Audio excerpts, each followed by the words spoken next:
Assalamualaikum teman-teman. Hari ini aku mau beres-beres dapur dulu. Tadi setelah sahur dan sekarang suamiku sudah berangkat kerja. Saatnya aku mau beres-beres rumah. Aku awali dengan beres-beres dapur, kemudian aku akan membersihkan ruangan lainnya. Ya, begitulah pekerjaanku selama menjadi ibu rumah tangga atau setelah menikah. Sekalian nemenin aku beres-beres, kita ngobrol-ngobrol ya. Nah, teman-teman, kalian apa kabar selama Ramadan? Apakah ada yang sakit atau sedang dalam kondisi tidak bisa mengikuti puasa, ibu hamil, ibu melahirkan, sakit?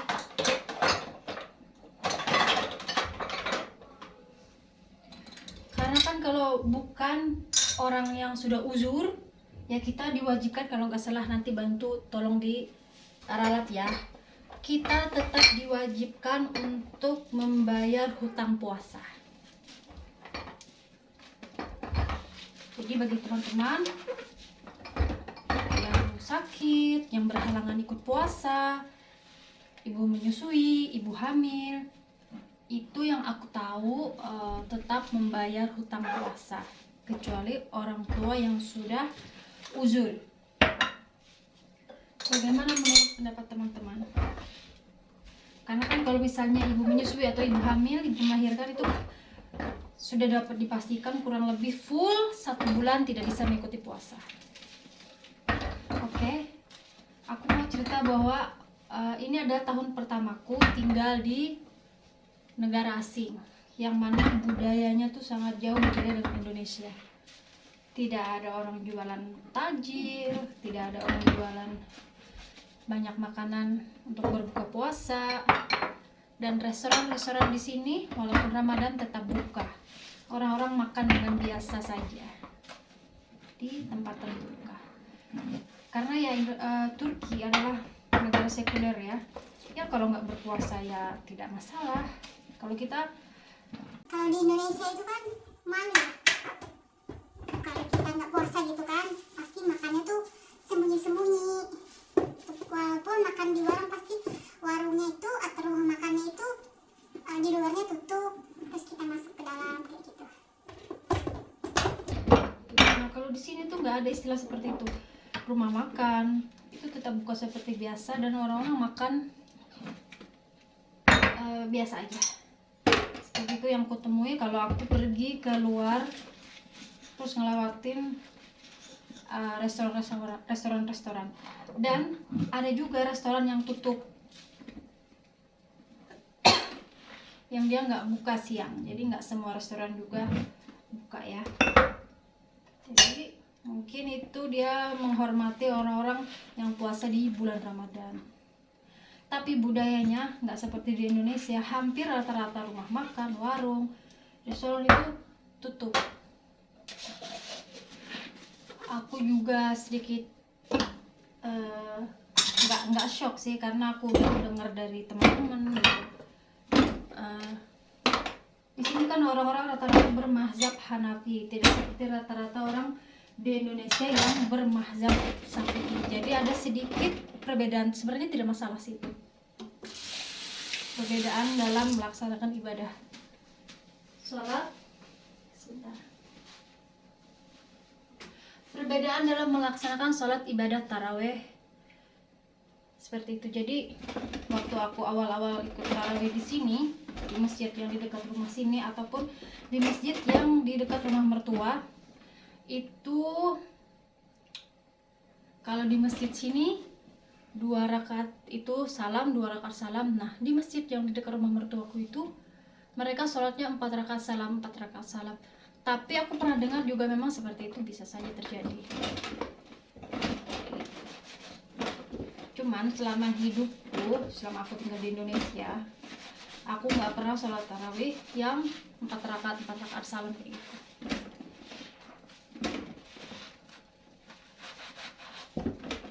Terus yang katanya di sini sholat tarawihnya sampai 33 rakaat itu sebenarnya waktu aku dengar juga, wah lama juga. Ternyata itu digabung sama sholat sunnah, sholat isya. Jadi totalnya 33 rakaat. Pertama sholat sunnah sebelum sholat isya 4 rakaat, sholat isyanya 4 rakaat, terus sholat sunnah setelah isyanya 2 rakaat, sholat tarawihnya 20 rakaat, sholat witirnya 3 rakaat. Kalau di total jadi 33 rakaat seperti itu. Dan di sini juga sama seperti di Indonesia. Ada yang imam sholatnya cepat, ada yang imam sholatnya slow, kayak gitu. Kalau imam sholat yang di dekat rumah kami ini, imam sholatnya lumayan cepet. Kalau imam sholatnya yang di dekat rumah mertua, imam sholatnya agak sedikit slow. Sama ya seperti di Indonesia ya. Di masjid ini sholatnya cepet, di masjid itu sholatnya lambat.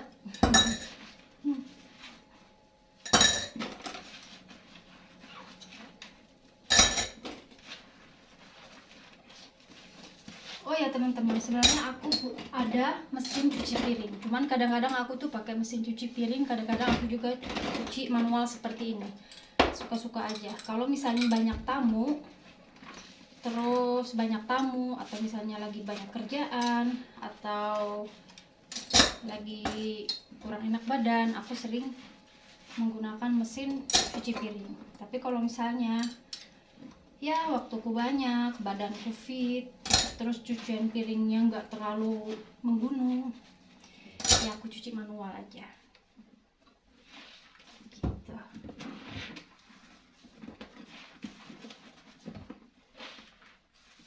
Oh ya teman-teman, kalian itu ada pertanyaan gak sih tentang budaya di sini, atau ada masukan gak sih? Aku kadang bingung mau bikin video apa. Coba kalian tulis di kolom komentar mau aku bikin video tentang apa. Jadi kalau misalnya nanti aku bisa bikin, insya Allah aku bikin. Kadang tuh nggak dapet inspirasi, jadi aku bingung mau bikin konten apa. Kayak ini aku bikin konten cuci piring sambil cerita-cerita. Aku sebenarnya juga nggak terlalu pandai cerita-cerita. Aku takut salah ngomong, terus nanti menimbulkan hal-hal yang kurang menyenangkan seperti itu.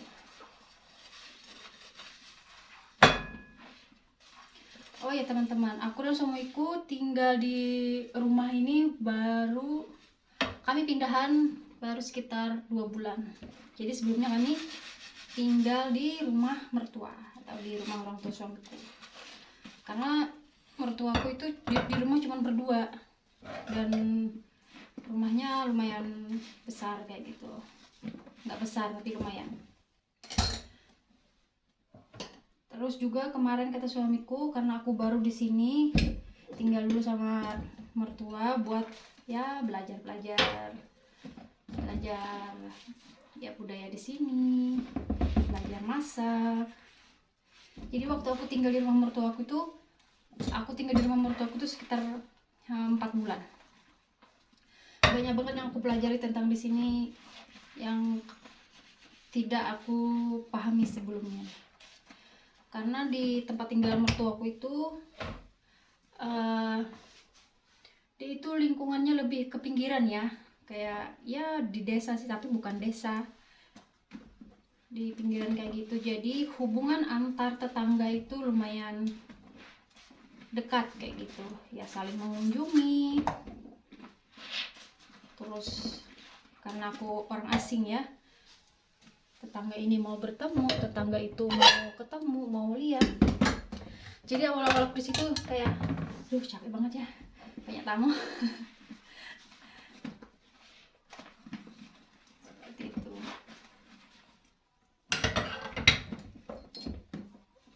Terus mereka juga bertamunya itu sampai jam 10 malam, sampai jam 11 malam kayak gitu. Sedangkan aku itu nggak terbiasa menerima tamu sampai larut malam seperti itu.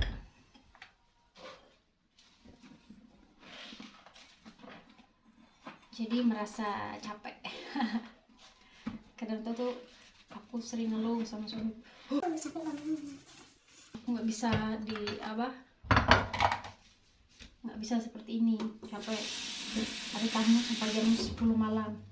Tapi kata suamiku, ya orang sini tuh seperti itu tamunya. Tapi karena tamunya itu datang jam jam 7 malam atau jam 8 malam kayak gitu, nggak dari siang sih, jam 7 malam, jam 8 malam, tapi pulangnya itu sampai jam 11 malam, sampai jam, ada juga kadang sampai jam 12 malam.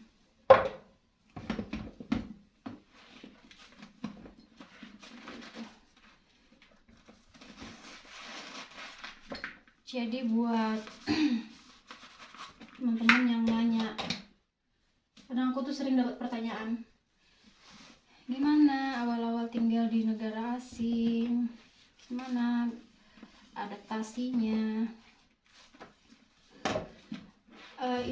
support dari pasangan itu sangat penting ya, karena nggak ada orang lain lagi yang kita bisa minta bantuan selain pasangan kita.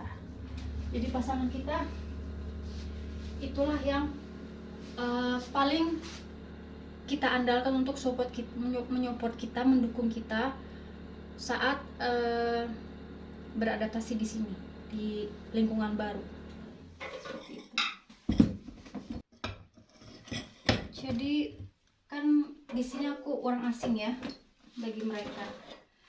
Sama halnya seperti di Indonesia itu kan, kalau ada orang asing, orang-orang pada penasaran, pengen lihat, pengen ketemu, nanya ini, nanya itu, terus kamu dari mana, terus Indonesia itu di mana, karena nggak semua orang sini tahu Indonesia.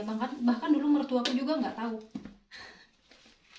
Indonesia itu di mana. Indonesia itu India. Jadi kalau buka YouTube itu, kalau yang diklik tuh cuma IND, kan kadang keluar juga tuh India kayak gitu.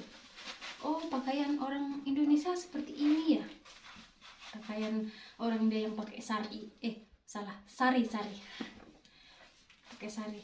Terus di ini sama suamiku, bukan Indonesia, itu orang India kalau kayak gitu pakaiannya. Orang Indonesia nggak seperti itu bajunya. Tapi ya wajar lah ya, karena ya namanya tidak tahu. Terus orang mertuaku kan nggak terlalu pandai juga masalah gadget, walaupun beliau juga buka YouTube kayak gitu, tapi nggak pandai nyari apa yang muncul kayak gitu, apa yang muncul aja dilihat.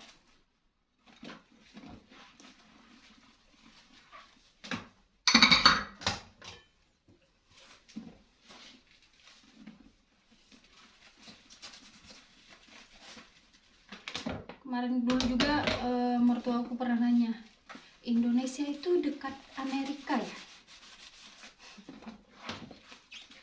Ya aku jelasin, Indonesia itu jauh dari Amerika. Nih, kami di benua Asia. Mertuaku bukan mertua modern ya, jadi beliau tidak banyak tahu tentang negara-negara lain yang jauh dari paparan lingkungan beliau. Karena kan kalau paparan lingkungan orang tua di sini ya yang negaranya dekat-dekat kayak gitu yang taunya.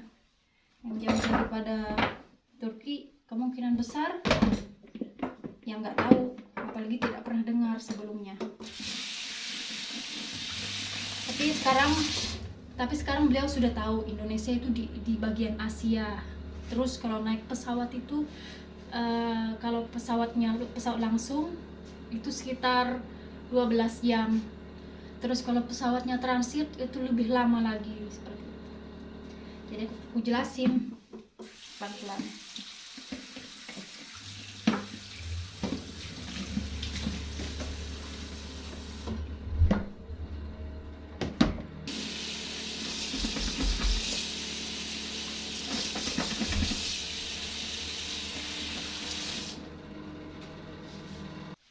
Terus yang paling berbeda itu adalah makanan dan waktu makan. Di Indonesia itu kita makan 3 kali sehari rata-rata, sedangkan di sini rata-rata makannya cuma 2 kali sehari. Dan waktu makannya juga berbeda. Kalau kita sarapan itu dari jam 7, 8 pagi kayak gitu. Terus makan siangnya dari jam 12 siang, 1 siang.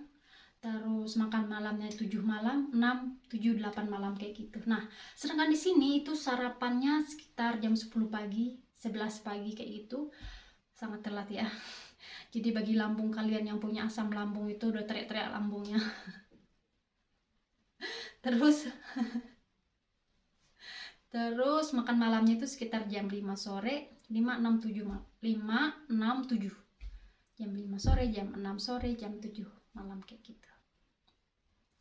Seperti itu ya. Jadi ya awalnya juga aku datang kalau ke sini ya aku makan sendiri pagi, karena bagiku jam 10 pagi itu udah telat sarapan jam segitu. Terus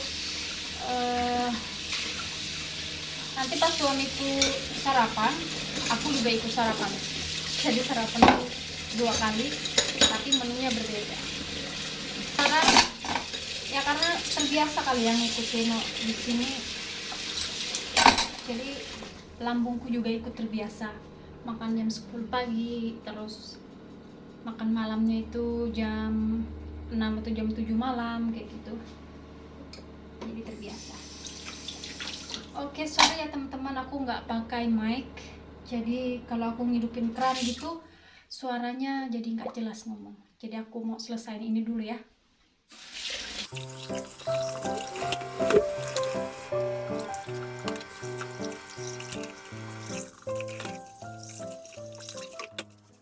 Nah teman-teman, aku udah selesai cuci piring. Tadi tuh nggak fokus sambil ngomong sambil cuci piring karena belum terbiasa mengerjakan pekerjaan tapi sambil ngeplok kayak gitu. Sebagian cucian piringku itu aku taruh di sebelah situ, itu penghangat ruangan, jadi mereka cepat kering ya. Nanti kalau sudah kering baru aku masukin ke lemari yang di atas ini. Sekarang aku mau melanjutkan pekerjaan lainnya lagi, pekerjaan rumah pastinya ya. Aku mau bersih-bersih di ruangan lainnya lagi. Jika kalian punya pertanyaan atau ide konten apa yang harus aku buat, kalian tulis di kolom komentar ya, nanti aku baca, dan jika kontennya bisa aku buat, insya Allah aku buat. Oke, sampai jumpa. Terima kasih sudah menonton video kami. Assalamualaikum, bye.